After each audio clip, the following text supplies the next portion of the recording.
Welcome you all in first in class live session. और आज की क्लास में हम लोग जो टॉपिक कवर करेंगे, यहाँ पे हम प्राइवेटाइजेशन एंड ग्लोबलाइजेशन का टॉपिक कवर करेंगे।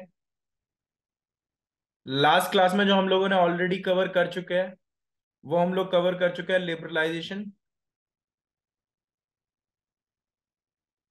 और इसमें हमने जितने भी रिफॉर्म्स थे, उन रिफॉर्म्स को कवर किया था। और जनरली क्या था कि ये तीनों मिला के जो होती है, ये हमारी न्यू इकोनॉमिक पॉलिसीज में कंसिडर की जाती हैं। न्यू इकोनॉमिक पॉलिसीज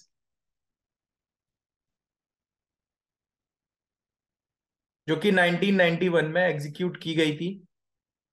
ठीक है। और इन दोनों में ये प्राइवेटाइजेशन एंड ग्लोबलाइजेशन जो लिबरलाइजेशन एंड प्राइवेटाइजेशन जो था, वो स्ट्रेटेजिक था, और ग्लोबलाइजेशन इन दोनों का आउटकम था। ठीक है। तो अब स्टार्ट करते हैं। सबसे पहले प्राइवेटाइजेशन को कवर करते हैं आज की क्लास में। जो हमें कवर करना है उसके अकॉर्डिंगली, प्राइवेटाइजेशन का मतलब क्या होता है?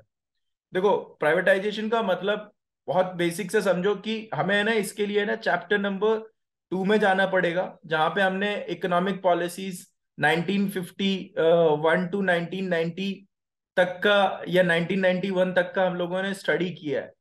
और उसमें हम फाइंड आउट करेंगे कि कंट्रोल जो था वो किसका था? मोर ऑफ पब्लिक सेक्टर, यानी कि गवर्नमेंट का कंट्रोल ज्यादा था as compare to private producer. जबकि प्राइवेटाइजेशन में क्या होता है कि यहां पे जो एसेस मिलेगा, यानी कि ग्रेटर रोल जो होगा, वो किसका होगा?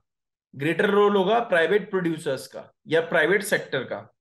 ठीक है। प्राइवेट कैपिटल, प्रोड्यूसर, एंटरप्रेन्योर, इन इनका इन्वेस्टमेंट या इनका रोल बहुत ज्यादा होगा। एंटरप्राइजेस हो गई, इनका रोल बहुत ज्यादा होगा। तो यहां पे क्या होता है कि प्राइवेटाइजेशन का मतलब ही ये होता है कि आपने क्या करा, आपने पब्लिक सेक्टर्स के रोल को कम करा और प्राइवेट सेक्टर्स के रोल को ज्यादा करा। प्राइवेट एंटरप्रेन्योरशिप को बढ़ावा दिया। इन शॉर्ट, जो ऑनरशिप पब्लिक कंपनीज की होती है और जो गवर्नमेंट कंपनीज की ऑनरशिप होती है, वो प्राइवेट कंपनीज की तरफ ट्रांसफर करने के प्रोसेस को आप प्राइवेटाइजेशन कहते हैं। तो ये हो गया हमारा प्राइवेटाइजेशन। लेकिन अब अगर हम ये बात करें कि प्राइवेटाइजेशन का पर्पस क्या था, भाई प्राइवेटाइजेशन किया क्यों गया था, तो प्राइवेटाइजेशन करने के पीछे जो पर्पस था वो ये था कि सबसे पहली चीज तो ये थी कि पब्लिक सेक्टर का परफॉर्मेंस बहुत ज्यादा अच्छा नहीं था। लॉस मेकिंग की सिचुएशन में थे ज्यादातर ऑर्गेनाइजेशन। दूसरे तरफ हमें क्या करना था? हमें इंटरनेशनल कंपटीशन को बढ़ावा देना था। और फाइनेंस जो बिजनेस चल रहे थे, उन सारे बिजनेसेस को एक प्रॉफिट मेकिंग बिजनेस में लेके आना था, जहां पे कि कुछ ना कुछ प्रॉफिटेबल हो सके और प्रॉपर डिसिप्लिन बन सके, मॉडर्नाइजेशन की तरफ जा सके, नई टेक्नोलॉजी आ सके। इन सारे पर्पसेस को ध्यान में रखते हुए हमने प्राइवेटाइजेशन को बढ़ावा दिया था। तो यहां तक समझ में आ गया Tanishka? Yes. And other students? Yes sir. ठीक है। अब सवाल ये उठता है कि how the privatisation can be done. How the privatisation can be done.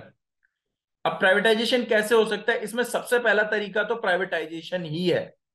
अब ये मैंने क्यों लिखा? जब प्राइवेटाइजेशन कैसे हो सकता है, सबसे पहला तरीका प्राइवेटाइजेशन ही क्यों लिखा है मैंने? इसका मतलब है कि जो पुरानी इंडस्ट्री, अभी हम उनकी बात नहीं कर रहे, जो नई इंडस्ट्रीज या न्यू जो भी स्टार्टअप होगा, वो सारा का सारा हम किसकी तरफ जाने दे रहे हैं? प्राइवेट सेक्टर्स की तरफ जाने दे रहे हैं। तो ये तो पहला पॉइंट हो गया कि जहां पे आप प्राइवेटाइजेशन को इस तरीके से प्रमोट कर रहे हो कि कुछ भी नया आएगा वो सीधे सीधे प्राइवेटाइजेशन, प्राइवेट सेक्टर्स की तरफ जा रहा है। जबकि दूसरी तरफ प्राइवेटाइजेशन के दो पॉइंट और होते हैं, जिसमें पहला होता है आपका डिसइन्वेस्टमेंट, और दूसरा होता है डी नेशनलाइजेशन। ठीक है। डिसइन्वेस्टमेंट क्या होता है और डी नेशनलाइजेशन क्या होता है? डी नेशनलाइजेशन का मतलब होता है कि जो पब्लिक कंपनीज हैं, जो पब्लिक सेक्टर है या पब्लिक कंपनीज हैं, उसका पूरा पूरा कंट्रोल और मैनेजमेंट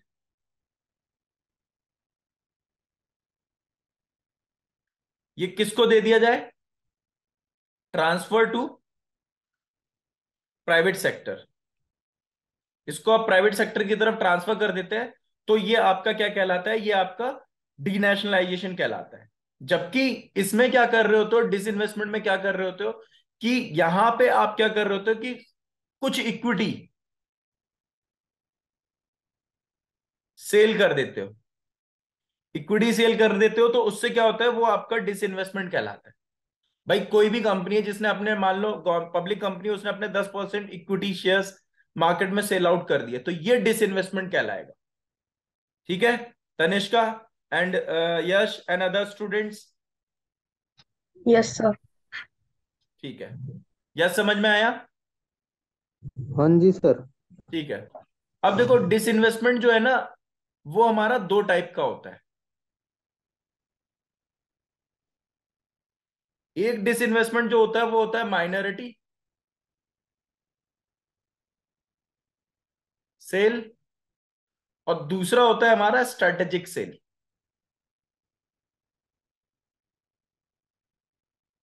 तो माइनॉरिटी एंड स्ट्रेटेजिक सेल में क्या होता है ये समझते हैं। देखो माइनॉरिटी में क्या होता है कि अप टू 49% तक, ठीक है, ये माइनॉरिटी में क्या होता है, अप टू 49% तक का जो कंट्रोल और मैनेजमेंट है या इक्विटी जो मार्केट में इश्यू करी जाती है, वो माइनॉरिटी के अंदर की जाएगी। लेकिन 50+% का जो शेयर अगर मार्केट में इश्यू किया जा रहा है तो वो स्ट्रैटेजिक सेल होती है। तो ये दो तरीके होते हैं डिसइन्वेस्टमेंट करने के, एक माइनॉरिटी एंड एक स्ट्रैटेजिक। यहां तक समझ में आ गया? Yes sir. ठीक है। अब यहां पे जो प्राइवेटाइजेशन के लिए और क्या किया गया वो भी समझते हैं, यानी कि step taken for the measures to taken towards the privatization. तो इसमें सबसे पहले क्या था, पहला पॉइंट था कॉन्ट्रैक्शन ऑफ पब्लिक सेक्टर। अब ये कॉन्ट्रैक्शन ऑफ पब्लिक सेक्टर का मतलब क्या हुआ? देखो आप लोगों ने पढ़ा है चैप्टर नंबर 2 में schedule A, schedule B and schedule C. इसके अंतर्गत 17 ऐसी इंडस्ट्रीज थी जो पूरी तरीके से गवर्नमेंट अंडरटेकिंग थी। इसमें 12 इंडस्ट्रीज थी जो गवर्नमेंट और प्राइवेट सेक्टर मिलकर काम कर रहे थे। इसके अलावा बची हुई इंडस्ट्रीज जो थी वो प्राइवेट सेक्टर के हाथ में थी। तो कॉन्ट्रैक्शन ऑफ पब्लिक सेक्टर का मतलब है कि ये 17 में से आज की डेट में सिर्फ दो इंडस्ट्रीज बची हैं। 17 में से सिर्फ दो इंडस्ट्रीज बची हैं जो गवर्नमेंट अंडरटेकिंग है। और वो इंडस्ट्रीज कौन कौन सी हैं? एक तो रेलवे है और दूसरा एटॉमिक एनर्जी है। ये दो इंडस्ट्रीज हैं जो गवर्नमेंट अंडरटेकिंग है। बाकी सारी इंडस्ट्रीज जो है वो अब पूरी तरीके से, मतलब जो पूरी तरीके से नहीं, बट हम ये कहेंगे कि हाँ इन इंडस्ट्रीज में प्राइवेटाइजेशन हो चुका है। इन दो इंडस्ट्रीज के अलावा बाकी जितनी भी इंडस्ट्रीज हैं, 17 में से सिर्फ लगभग 15 इंडस्ट्रीज जो है वो प्राइवेटाइज हो चुकी हैं। तो ये बात समझ में आ गई? Yash, Tanishka, Aarush, another students? Yes sir. Yes sir. Okay, now next है हमारा इसमें, जो एक तो ये वाला पॉइंट था, सेकंड जो इसमें करा गया वो क्या गया, policy of disinvestment. Policy of disinvestment.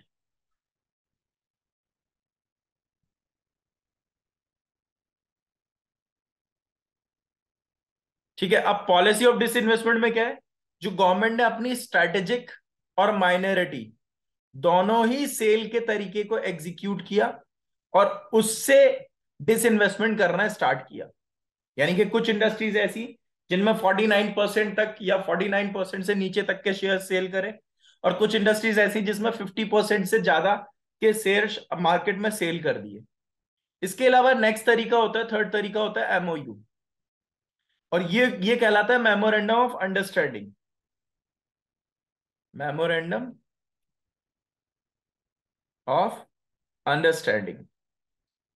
अब इसमें क्या किया जाता है, इसमें जो पब्लिक सेक्टर अंडरटेकिंग्स हैं उनका प्राइवेट सेक्टर्स के साथ कुछ टाई अप होता है या प्राइवेट प्रोड्यूसर्स के साथ टाई अप होता है, और ये एक टारगेट को फिक्स किया जाता है कि ये टारगेट अचीव करा जाएगा। प्राइवेट सेक्टर उन टारगेट्स को अचीव करके उनको देगा। तो ये तीन तरीके हो गए। पहला तो था प्राइवेटाइजेशन करना, और इस प्राइवेटाइजेशन में क्या किया गया कि जो मेजोरिटी ऑफ इंडस्ट्रीज थी वो 17 से 2 इंडस्ट्रीज बची हैं जो प्राइवेट सेक्टर के अंडर कंट्रोल गवर्नमेंट अंडरटेकिंग है। और दूसरी तरफ डिसइन्वेस्टमेंट करना, और तीसरी तरफ मेमोरेंडम ऑफ अंडरटेकिंग। ये तीन तरीके हैं जिससे प्राइवेटाइजेशन को एग्जीक्यूट किया गया था। तो यहां तक समझ में आ गया सब लोगों को? Yes sir. ठीक है, तो ये था हमारा प्राइवेटाइजेशन के बारे में। Now next we will talk about globalisation.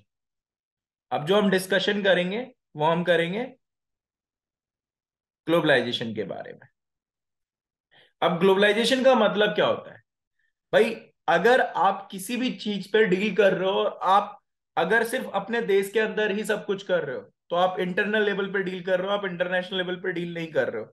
Globalisation का मतलब बहुत सिंपल है, जब आप अपने देश की डोमेस्टिक इकोनॉमी को दूसरे देश की इकोनॉमी से कनेक्ट कर देते हैं तो वो आपका ग्लोबलाइजेशन कहलाता है। यानी कि अब आप क्या करते हैं, यहाँ पे आप इंटरनेशनल ट्रेडिंग करना स्टार्ट कर देते हैं, इंपोर्ट एक्सपोर्ट करते हैं, विदेश से इन्वेस्टमेंट अपने देश में लेके आते हैं, दूसरे देशों में जाके इन्वेस्टमेंट करते हैं।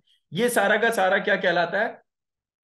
ग्लोबलाइजेशन कहलाता है। यानी कि यहाँ पे गुड्स एंड सर्विसेज और कैपिटल का मूवमेंट होता है, तो ये हमारा ग्लोबलाइजेशन कहलाता है। और ग्लोबलाइजेशन जो है वो लिबरलाइजेशन और प्राइवेटाइजेशन दोनों पॉलिसी का को जब एग्जीक्यूट किया गया तो इन दोनों पॉलिसी का आउटकम जो है ना वो ग्लोबलाइजेशन है।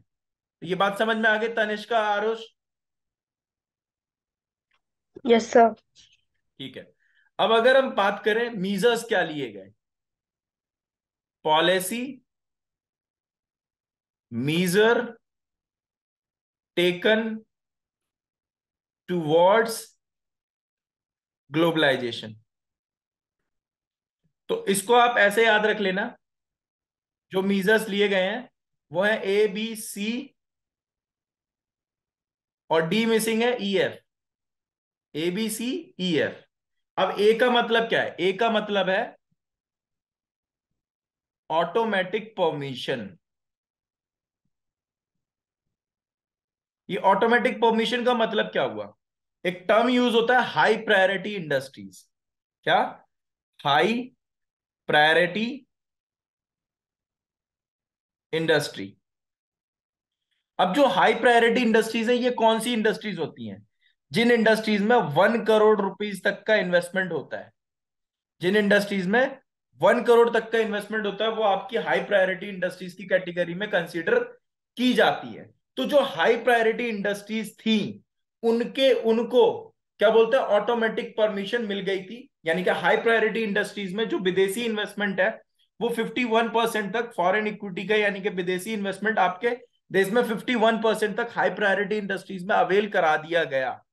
ठीक है, अब उसके बाद अगर हम बात करें इसके अलावा जैसे टेक्नीशियन हायर करना या कोई नई टेक्नोलॉजी को इंट्रोड्यूस करना या टेक्नोलॉजी डेवलप करना अब्रॉड से, इनके लिए कोई अप्रूवल लेने की जरूरत नहीं है, जबकि पहले इन सारी चीजों के लिए अप्रूवल लेना पड़ता था। यानी कि हाई प्रायोरिटी इंडस्ट्रीज में कोई बहुत बड़ा परमिशन का मैटर नहीं है, जो हाई प्रायोरिटी इंडस्ट्रीज है उसमें ऑटोमेटिक परमिशन मिल जाती है। ये पहला पॉइंट हो गया। ठीक है, सेकेंड पॉइंट है हमारा बी। अब बी का मतलब है BOP क्राइसिस। अब ये BOP क्राइसिस का मतलब क्या है? देखो, हमें ये पता है कि हमारे देश की जो बैलेंस ऑफ पेमेंट है वो 1991 तक नेगेटिव थी। नेगेटिव का मतलब क्या है? जब हमारी देनदारी ज्यादा बने एज कंपेयर टू जो हमें कलेक्ट करना है उसके कंपैरिजन में, तो हमारा जो बैलेंस ऑफ पेमेंट है वो कहीं ना कहीं नेगेटिव हो जाएगा। और हमें क्या करना है? उस बैलेंस ऑफ पेमेंट की क्राइसिस से ओवरकम करना है। अब वो बैलेंस ऑफ पेमेंट से क्राइसिस से कैसे ओवरकम कर सकते हैं? जब हमारे देश में इन्वेस्टमेंट आएगा, पॉइंट नंबर 1। पॉइंट नंबर 2, जो हमारे देश की ट्रेडिंग मतलब गुड्स एंड सर्विसेज को हम ट्रेड कर सकते हैं इंटरनेशनल लेवल पे, तो उससे क्या होगा कि हमारी जब ट्रेडिंग होगी तो विदेशी करेंसी हमारे देश में आएगी और हमारे देश से गुड्स एंड सर्विसेज बाहर जाएंगे तो हमारा बैलेंस ऑफ पेमेंट पॉजिटिव की तरफ बढ़ेगा। तो ये इसको भी ओवरकम करना जरूरी था, तो ये भी किया गया। नेक्स्ट है आपका सी। सी का मतलब है कन्वर्टेबिलिटी ऑफ रुपी।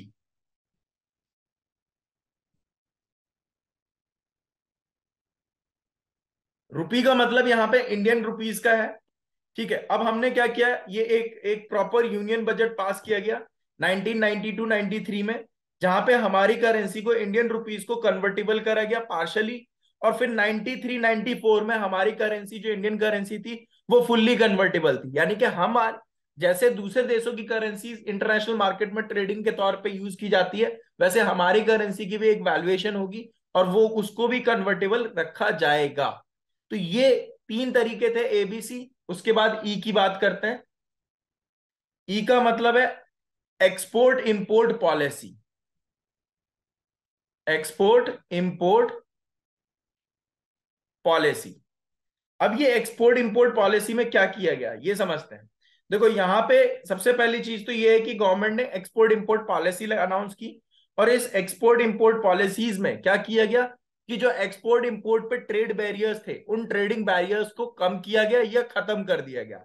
दो में से एक चीज की गई। जैसे एक्सपोर्ट में अब टैक्स ड्यूटी नहीं लगाई जाती, एक्सपोर्ट को टैक्स फ्री करा जाता है। इंपोर्ट पे टैक्स ड्यूटीज को मिनिमम कर दिया गया।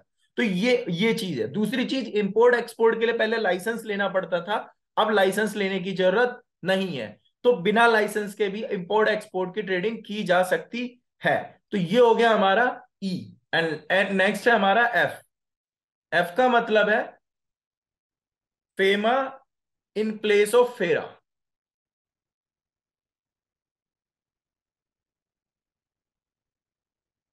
पहले जो फेरा था उसका मतलब होता है फॉरेन एक्सचेंज रेगुलेटरी एक्ट 1973। इसको रिप्लेस करा गया फॉरेन एक्सचेंज मैनेजमेंट एक्ट से, एग्जीक्यूट किया गया जून 2000 से। ये डेट याद रखना। इसका है इसका है 1993, सॉरी 1973, और ये है 2000। तो 2000 से इसका एग्जीक्यूशन किया गया। यहां पे क्या होता था, सिर्फ रेगुलेट किया जाता था, जबकि यहां पे मैनेजमेंट एंड फैसिलिटेट भी करने पे फोकस किया गया। तो ये मेजर्स लिए गए ग्लोबलाइजेशन की तरफ जाने के लिए, जहां पे ऑटोमेटिक परमिशन दी गई high priority industries. High priority industries multiple choice question आ सकता है एग्जाम में कि हाई प्रायोरिटी इंडस्ट्रीज क्या कंसीडर की जाती हैं। जिनमें कम से कम 1 करोड़ रुपए का इन्वेस्टमेंट हो वो आपके हाई प्रायोरिटी इंडस्ट्रीज की कैटेगरी में कंसीडर की जाती है। बैलेंस ऑफ क्राइसिस की अगर हम बात करें तो 20% तक हमारा बैलेंस ऑफ पेमेंट जो था वो कहीं ना कहीं मतलब इसको क्या किया गया, इसको कम करने के लिए हमारी करेंसी की वैल्यू भी डिवेल्युएट की गई। करेंसी की वैल्यू डिवेल्युएट 20% तक क्यों की गई? क्योंकि जब हमारी करेंसी की वैल्यू डिक्लाइन करती है तो हमारे जो डोमेस्टिक प्रोडक्ट है वो इंटरनेशनल मार्केट में चीपर हो जाते हैं, और इससे हमारे डोमेस्टिक प्रोडक्ट्स की डिमांड इंटरनेशनल मार्केट में बढ़ती है और हमारा एक्सपोर्ट बढ़ता है, तो फॉरेन करेंसी हमारे देश में आती है। तो इससे बैलेंस ऑफ पेमेंट का जो क्राइसिस है उसे ओवरकम किया जा सकता है। C convertibility of rupees. Indian currency को 92 93 में पार्शियली कन्वर्टेबल रखा, 93 94 के टाइम पे ये फुल्ली कन्वर्टेबल हो गया। फिर एक्सपोर्ट इंपोर्ट पॉलिसी बनाई गई जहां पे इंपोर्ट एक्सपोर्ट से रिलेटेड जो भी बैरियर्स थे उनको कम किया गया, ट्रेडिंग बैरियर्स को कम किया गया, टैक्स ड्यूटीज को कम किया गया, एक्सपोर्ट से टैक्स ड्यूटीज हटाई गई। फिर एफ का मतलब है यहाँ पे फेमा नाम का एक इंस्टीट्यूट एग्जीक्यूट हुआ जो कि फेरा की जगह पे आया। फेरा जो था वो 1973 में था और फेमा जो है वो हमारा 2000 में रहा, 2000 से एग्जीक्यूट हुआ। तो यहां तक समझ में आ गया Tanishka, Rohit and other students? Yes sir. ठीक है।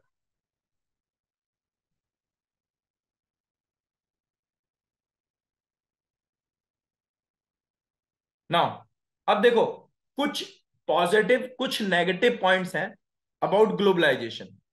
ठीक है, ग्लोबलाइजेशन के क्या फेवरेबल पॉइंट है और क्या अनफेवरेबल पॉइंट है, ये इकोनॉमिस्ट के पॉइंट ऑफ व्यू से है।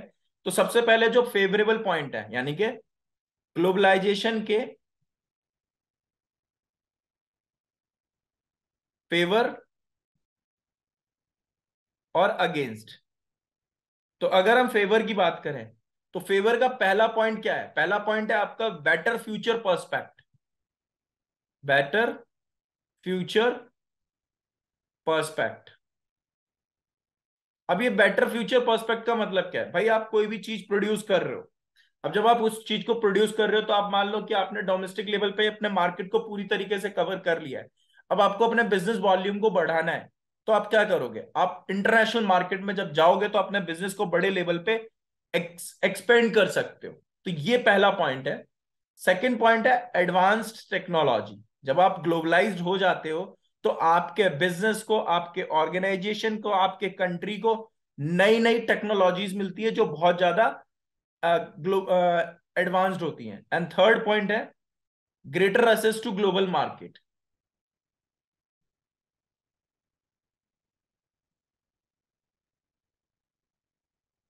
यानी कि ग्लोबल मार्केट में आप बड़े लेवल पे एंटर कर सकते हैं, पूरे मार्केट को एक्सप्लोर कर सकते हैं। तो ये आपके बेनिफिट हैं, ये फेवरेबल पॉइंट है। इसको आप बैग से याद रख सकते हैं। Bag stand for better future prospect, A stand for advance technology, G stand for greater access to global market. अब अगेंस्ट में अगर हम बात करें तो अगेंस्ट में सबसे पहला पॉइंट है, इसको आप बीएमडब्ल्यू जी से याद रख सकते हैं। अब यहां पे बीएमडब्ल्यू का मतलब क्या है? यहां पे सबसे पहले तो ये जो होता है, ये benefit occur to develop country only. Benefit occur to developed countries. अब डेवलप कंट्रीज को क्यों मिलता है बेनिफिट? देखो भाई, सीधी सी बात है, टेक्नोलॉजी किसके पास? डेवलप कंट्रीज के पास। बड़ा स्कोप किसके पास? डेवलप कंट्रीज के पास। तो जो अंडर डेवलप कंट्रीज होती हैं या डेवलपिंग कंट्रीज होती हैं, उन कंट्रीज में इन लोगों को इजी हो जाता है एंटर करना मार्केट में, और ये उनके साथ अपनी टेक्नोलॉजीज वगैरह शेयर करते हैं। तो इनको पहला बेनिफिट मिलता है। दूसरा, जो ग्लोबलाइजेशन होता है वो मार्केट ड्रिवन होता है। अब मार्केट ड्रिवन का मतलब क्या है? देखो, एक होता है सोशल ऑब्जेक्टिव और एक होता है प्रॉफिट अर्निंग ऑब्जेक्टिव। अब profit earning objective point of view से अगर आप बात करेंगे तो यहाँ पे सोशल इश्यूज को कम सामने रखा जाएगा। यहाँ पे मेजर फोकस होगा प्रॉफिट अर्निंग ऑब्जेक्टिव, यानी कि मार्केट ड्रिवन। यहाँ पे ग्लोबलाइजेशन में ज्यादातर जो चीजें रहेंगी वहां पे क्या रखा जाएगा, जो इसमें आप ऐसे समझो कि जो लोग मार्केट में रहेंगे वो ग्रोथ कर पाएंगे, और जो कंट्रीज, जो देश मार्केट में नहीं रहेंगे वो सरवाइव नहीं कर पाएंगे। फिर नेक्स्ट है आपका, इसमें ये होता है कंप्रोमाइजेस विद वेलफेयर।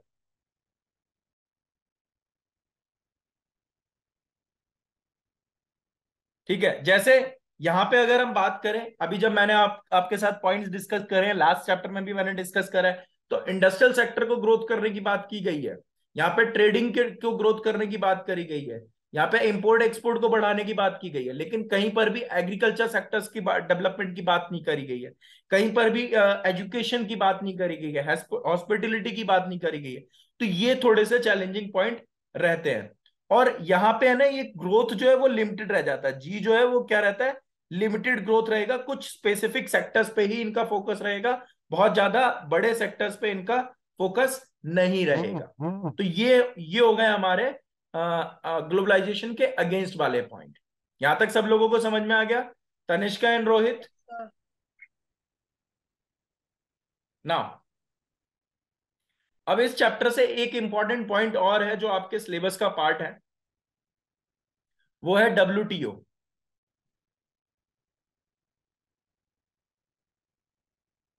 WTO का फुल फॉर्म है वर्ल्ड ट्रेड ऑर्गेनाइजेशन। अब ये जो WTO है, वर्ल्ड ट्रेड ऑर्गेनाइजेशन, इसकी स्थापना कब हुई थी? वर्ल्ड ट्रेड ऑर्गेनाइजेशन की जो फाउंडेशन हुई थी वो हुई थी 1995 में। अच्छा, कई बार बच्चों को बड़ा कंफ्यूजन होता है। कुछ बच्चे कहते हैं सर 1948 में हुआ था, हम बड़ा कंफ्यूज हो जाते हैं। तो मैं एक चीज बता दूं कि एक इंस्टीट्यूशन था जिसका नाम था गैट। ठीक है, global agreement of trade and tariff. Global agreement of trade and tariff, ये 1948 में स्टैब्लिश हुआ था। और इसके सक्सेसर के तौर पे वर्ल्ड ट्रेड ऑर्गेनाइजेशन ने आगे कंटिन्यू रखा। जिस टाइम पे इसने स्टार्ट करा था, 23 कंट्रीज इसके मेंबर थी। और जब वर्ल्ड ट्रेड ऑर्गेनाइजेशन की बात करी जाए तो 164 कंट्रीज इसकी मेंबर हैं। तो ये ध्यान रखना, यहाँ पे वन मार्क्स और मल्टीपल चॉइस क्वेश्चन आ सकता है कि पहले फुल फॉर्म का क्वेश्चन आ सकता है कि गैट की फुल फॉर्म क्या है। तो global agreement of tariff and trade हो जाएगा। जबकि WTO की फुल फॉर्म आप सब लोगों को पता है, वर्ल्ड ट्रेड ऑर्गेनाइजेशन। इसकी जो फाउंडेशन है गैट की, वो 1948 में हुई है, और WTO की फाउंडेशन 1995 में हुई है। जब गैट स्टार्ट हुआ था तो 23 कंट्रीज उसके मेंबर थी। WTO के आने के बाद 164 मेंबर्स WTO के हो गए। और WTO जो है वो गैट का सक्सेसर है, मतलब पहले जो काम गैट ने स्टार्ट किया उसी काम को आगे लेके चलने का काम वर्ल्ड ट्रेड ऑर्गेनाइजेशन ने किया। तो ये तो हो गया वर्ल्ड ट्रेड ऑर्गेनाइजेशन के बारे में। वर्ल्ड ट्रेड ऑर्गेनाइजेशन क्या करता है कि ये बेसिकली जो ट्रेडिंग कंट्रीज हैं, जो इसके मेंबर ट्रेडिंग कंट्रीज हैं, उनको ये फैसिलिटेट काम करने का काम करता है। अगर हम इसके मेजर फंक्शंस की बात करें तो इसका पहला फंक्शन होता है इंटरनेशनल ट्रेड को मोटिवेट करना, यानी कि इंटरनेशनल ट्रेड को बढ़ावा कैसे दिया जा सकता है। इसके ऊपर टैरिफ वगैरह जैसी चीजें जो एग्जीक्यूट होती हैं उनको कम करना या खत्म करना, पहली चीज। दूसरी चीज, ये प्रोडक्शन कैपेसिटी को बढ़ाने पे फोकस करते हैं।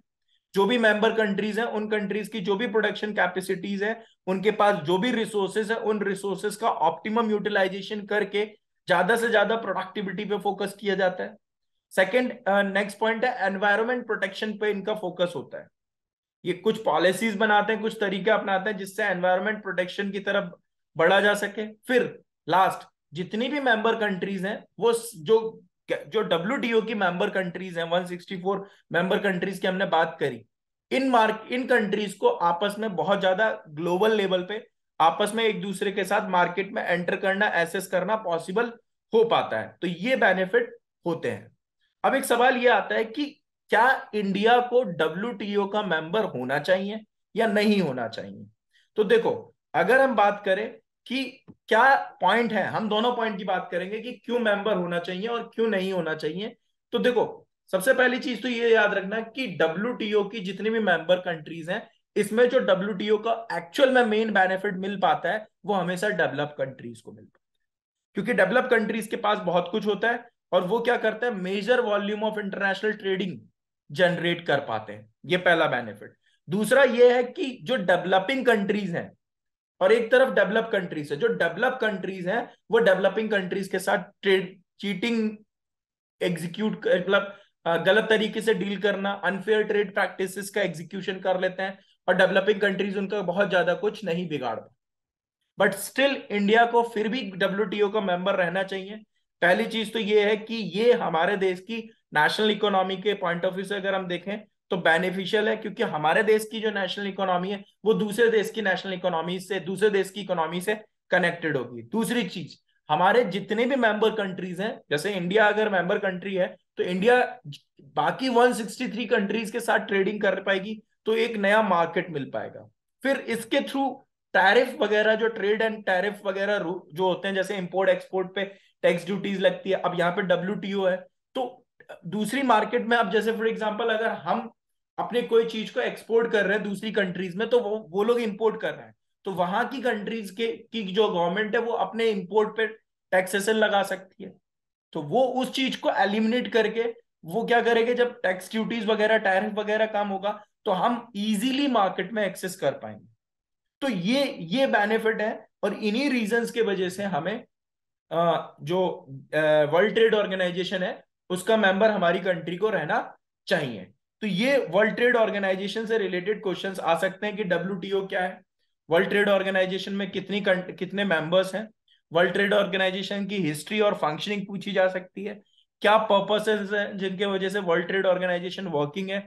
ठीक है, तो ये तो हो गए हमारे वर्ल्ड ट्रेड ऑर्गेनाइजेशन के बारे में। और फाइनली वैसे ग्लोबलाइजेशन और ये चैप्टर खत्म हो गया है, तो मैं एक काम करता हूँ, लास्ट क्लास में मैंने लिबरलाइजेशन के बारे में डिस्कशन किया था, तो थोड़ा उसको मैं एक ओवरव्यू दे देता हूँ कि लिबरलाइजेशन क्यों क्या था और इसमें हमने लिबरलाइजेशन, प्राइवेटाइजेशन, ग्लोबलाइजेशन की पॉलिसीज को क्यों एग्जीक्यूट किया था। देखो, 1991 में हमारी गवर्नमेंट ने न्यू इकोनॉमिक पॉलिसीज को एग्जीक्यूट किया था, और जो हमारी न्यू इकोनॉमिक पॉलिसी है वो है हमारी लिबरलाइजेशन, प्राइवेटाइजेशन, ग्लोबलाइजेशन। बट इन पॉलिसीज को क्यों एग्जीक्यूट करना पड़ा, उन चीजों को हम समझते हैं। देखो, इसका सबसे बड़ा रीजन ये है कि हमारे जो पब्लिक सेक्टर्स थे, हम ऑलरेडी पढ़ चुके हैं, मैंने पढ़ाया भी था प्राइवेटाइजेशन हमने क्यों एग्जीक्यूट किया आज की क्लास में। तो हमारे जो पब्लिक सेक्टर्स थे वो कहीं ना कहीं उनका जो परफॉर्मेंस था वो बहुत डिसअपॉइंटिंग था। उनके एक्सपेंडिचर्स जो थे वो उनके रेवेन्यू से ज्यादा हुआ करते थे, लॉस मेकिंग सिचुएशंस पे हमारी प्राइवेट पब्लिक सेक्टर्स जा चुकी थी। ये पहला पॉइंट। दूसरा पॉइंट, हमारा बैलेंस ऑफ पेमेंट जो था वो डेफिसिट की सिचुएशन में जा चुका था, हमारा balance of payment deficit situation में जा चुका था। हमारा एक्सपोर्ट कम था, इंपोर्ट ज्यादा था, बाहर के दूसरे देशों की पेमेंट लायबिलिटी हमारी ज्यादा बन रही थी। तीसरा पॉइंट है हमारा जो फॉरेन एक्सचेंज रिजर्व है वो हमारा फॉल कर चुका था। वो फॉल करके जो अमाउंट बचा था वो सिर्फ 2400 करोड़ था, जिसका मतलब ये है कि हमने जो लायबिलिटी ली है उसके अगेंस्ट हम या तो इंटरेस्ट पे कर सकते थे या सिर्फ 2 हफ्ते का इंपोर्ट कर सकते थे। फिर ह्यूज बर्डन ऑफ डेप्ट, हमारी कंट्री के ऊपर बहुत बड़ा कर्जा था। फिर इनएफिशिएंट मैनेजमेंट हो रहा था जो गवर्नमेंट अंडरटेकिंग ऑर्गेनाइजेशन है उनका। और सबसे बड़ी बात, उस टाइम पे हमारे देश के ऊपर इन्फ्लेशनरी प्रेशर 17% तक था। तो इसके वजह से एलपीजी की पॉलिसीज को एग्जीक्यूट करना जरूरी था। बट इसको कैसे जरूरी रहा वो भी अब समझेंगे। तो हमारी गवर्नमेंट के सामने ये प्रॉब्लम्स थी। अब इन प्रॉब्लम से ओवरकम करने के लिए हमारी गवर्नमेंट कहाँ जाती? इंटरनेशनल मॉनेटरी फंड और वर्ल्ड बैंक को अप्रोच करती। जब इंटरनेशनल मॉनेटरी फंड और वर्ल्ड बैंक को अप्रोच किया तो आप ये अमाउंट याद रखिएगा, ये भी वन मार्क क्वेश्चन में आ सकता है कि कितनी हेल्प मिली इंटरनेशनल मॉनेटरी फंड और वर्ल्ड बैंक से हमारे देश को 1991 में $7 बिलियन की हेल्प मिली। बट इन हेल्प के साथ कुछ कंडीशंस लगाए गए कि हमारी गवर्नमेंट को ट्रेडिंग रिस्ट्रिक्शंस खत्म करनी पड़ेगी प्राइवेट सेक्टर्स के ऊपर। जैसे हमारी गवर्नमेंट ने चैप्टर नंबर 2 में हमने पढ़ा है पिछले चैप्टर में इसमें कि हमारी गवर्नमेंट लाइसेंस सिस्टम को एग्जीक्यूट करके और प्राइवेट सेक्टर्स के सामने कुछ बैरियर क्रिएट करके ट्रेडिंग पे रिस्ट्रिक्शंस कर देती थी। प्राइवेट सेक्टर्स आसानी से काम नहीं कर पा रहे थे, तो प्राइवेट सेक्टर्स के आगे से जो बैरियर थे, टैक्स रिलेटेड बैरियर हो या लाइसेंसिंग पॉलिसीज हो, इन सारी चीजों को खत्म किया जाए। दूसरा, गवर्नमेंट के कंट्रोल को कम किया जाए और प्राइवेट सेक्टर्स प्राइवेटाइजेशन हो। और तीसरा ये था कि जो ट्रेड रिस्ट्रिक्शंस थी इंटरनेशनल ट्रेडिंग में, जो टैरिफ और कोटा सिस्टम जैसे एग्जीक्यूशन किया गया था जो कि इंपोर्ट और एक्सपोर्ट पर ट्रेड बैरियर के तौर पे काम कर रहे थे, उनको खत्म करना पड़ेगा।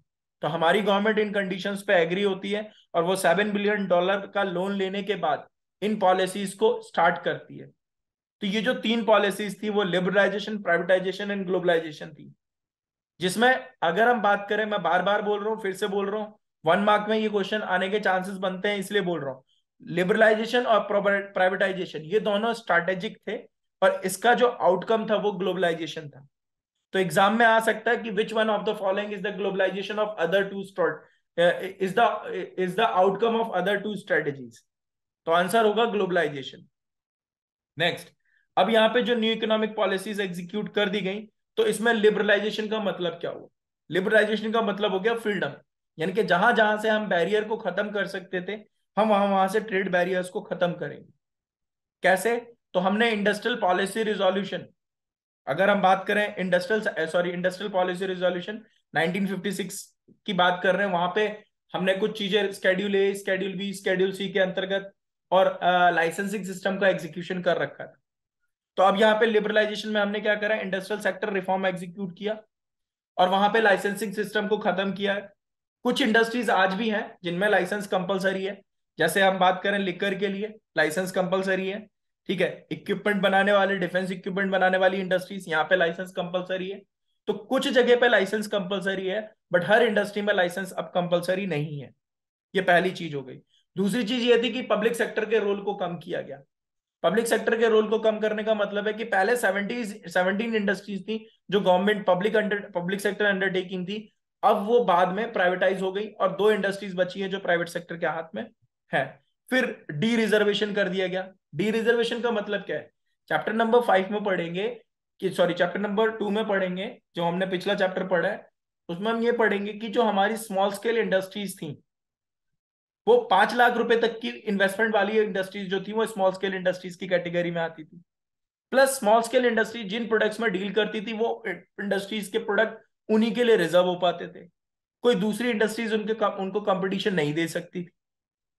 अच्छा, तो इसमें क्या हुआ? इसमें अब ये करा गया कि रिजर्वेशन खत्म कर दिया गया और वो जो 5 लाख रुपए का अमाउंट था उसको बढ़ा के 1 करोड़ रुपए तक कर दिया, यानी कि 1 करोड़ रुपए तक की इन्वेस्टमेंट वाली इंडस्ट्रीज जो थी वो स्मॉल स्केल इंडस्ट्रीज की कैटेगरी में आएगी। इसके अलावा मोनोपॉलिसीज रिस्ट्रिक्टेड ट्रेड प्रैक्टिसेस एक्ट था, उसको रिप्लेस करा गया और कंपटीशन एक्ट को इंट्रोड्यूस करा गया 2002 में। फिर उसके बाद क्या किया गया? न्यू कंपनी एक्ट 2013 के अकॉर्डिंग सीएसआर को इंट्रोड्यूस किया गया। सीएसआर का मतलब है कॉर्पोरेट सोशल रिस्पॉन्सिबिलिटी। तो सीएसआर में क्या होता है कि हर एक इंडस्ट्रीज को अपने प्रॉफिट का 2% सोशल वेलफेयर में लगाना पड़ता है, तो ये चीज एग्जीक्यूट करेगी। फाइनेंशियल सेक्टर रिफॉर्म में क्या किया गया, आरबीआई के अपने रोल्स को चेंज करा गया। आरबीआई पहले एक रेगुलेटर के तौर पे काम करता था, फिर वो फैसिलिटेटर बना। प्राइवेट सेक्टर्स को प्राइवेटाइज किया गया और वहां पे प्राइवेट बैंक्स में आपस में कंपटीशन होने, जब प्राइवेट बैंक्स आने चालू हुए तो आपस में कंपटीशन होगा, और जब कंपटीशन होगा तो उसका बेनिफिट कस्टमर्स को मिलना स्टार्ट हुआ। डिपॉजिट्स पे अच्छे रेट ऑफ इंटरेस्ट मिलना और लोन वगैरह पे लोअर रेट ऑफ इंटरेस्ट पे लोन वगैरह अवेलेबल हो जाना। फिर इसके अलावा जो जो भी बैंक्स थी अपने ब्रांच एक्सपेंड करना चाहती थी, तो कुछ लीगल फॉर्मेलिटीज करनी पड़ती थी, बट आरबीआई से ब्रांच एक्सपेंशन के लिए परमिशन लेने की जरूरत नहीं है। तो इन चीजों का एग्जीक्यूट करा गया। फिर टैक्स रिफॉर्म इंट्रोड्यूस करा गया। टैक्स रिफॉर्म में आज की डेट में हम जानते हैं पहले बहुत सारे टैक्सेस हुआ करते थे, बट आज की डेट में जीएसटी है, goods and services tax, one nation one tax के अंतर्गत टैक्स रिटर्न फाइल करने का प्रोसेस बहुत सिंप्लीफाई कर दिया गया। तो ये चीज एग्जीक्यूट करी गई। फॉरेन एक्सचेंज रिफॉर्म में अगर हम बात करें तो हमारी करेंसी की वैल्यू को डिवेल्युएट किया गया। डिवेल्युएट करने का ये फायदा हुआ कि हमारी करेंसी की वैल्यू जब डिक्लाइन करेगी कंपैरेटिव टू फॉरेन करेंसी, तो वहां पे हमारे देश के प्रोडक्ट सस्ते होंगे और इससे हमारे देश के प्रोडक्ट की डिमांड इंटरनेशनल मार्केट में बढ़ेगी, तो हमारा एक्सपोर्ट बढ़ेगा, पैसा हमारे देश में आएगा। इसके अलावा मार्केट ड्रिवन ड्रिवन सिस्टम भी रखा, यानी कि फॉरेन एक्सचेंज हमारी करेंसी की वैल्यू दूसरे करेंसी की वैल्यू के कंपैरिजन में डिटरमाइन भी होगी, वो भी फ्लेक्सिबल एक्सचेंज रेट सिस्टम के अंदर। तो ये भी चीज करी गई। और इसके अलावा अगर हम बात करें तो फॉरेन इन्वेस्टमेंट को बढ़ावा दिया गया। सर्विस सेक्टर में ये 100% तक कर दिया गया। इसके अलावा अगर हम बात करें हाई प्रायोरिटीज इंडस्ट्रीज में, हाई प्रायोरिटी इंडस्ट्रीज में आपको ऑलरेडी बता चुका हूँ, 1 करोड़ तक का इन्वेस्टमेंट वाली इंडस्ट्रीज जो है वो हाई प्रायोरिटी इंडस्ट्रीज आ जाती हैं। तो हाई प्रायोरिटी इंडस्ट्रीज में आपको इन्वेस्टमेंट करने की परमिशन मिली। फिर trade and investment policy reform लाया गया। यहाँ पे क्या किया गया, इंपोर्ट एक्सपोर्ट से रिलेटेड जो चीजें थी उन पे बैरियर्स हटाए गए, टैक्स ड्यूटीज कम करी गई, लाइसेंसिंग सिस्टम को कम करा गया, खत्म कर दिया गया। तो ये रहा हमारा लिबरलाइजेशन। तो ये था पूरा का पूरा चैप्टर का ओवरव्यू। हमने प्राइवेटाइजेशन भी कवर किया, हमने ग्लोबलाइजेशन भी कवर किया।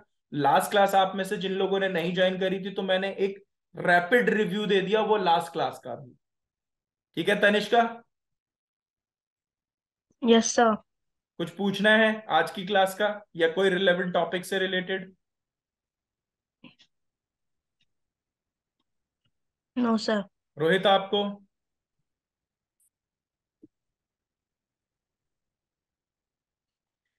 ठीक है, तो आज की क्लास में हम लोग इतना ही रख रहे हैं। नेक्स्ट क्लास में हम लोग नए चैप्टर के साथ स्टार्ट करेंगे।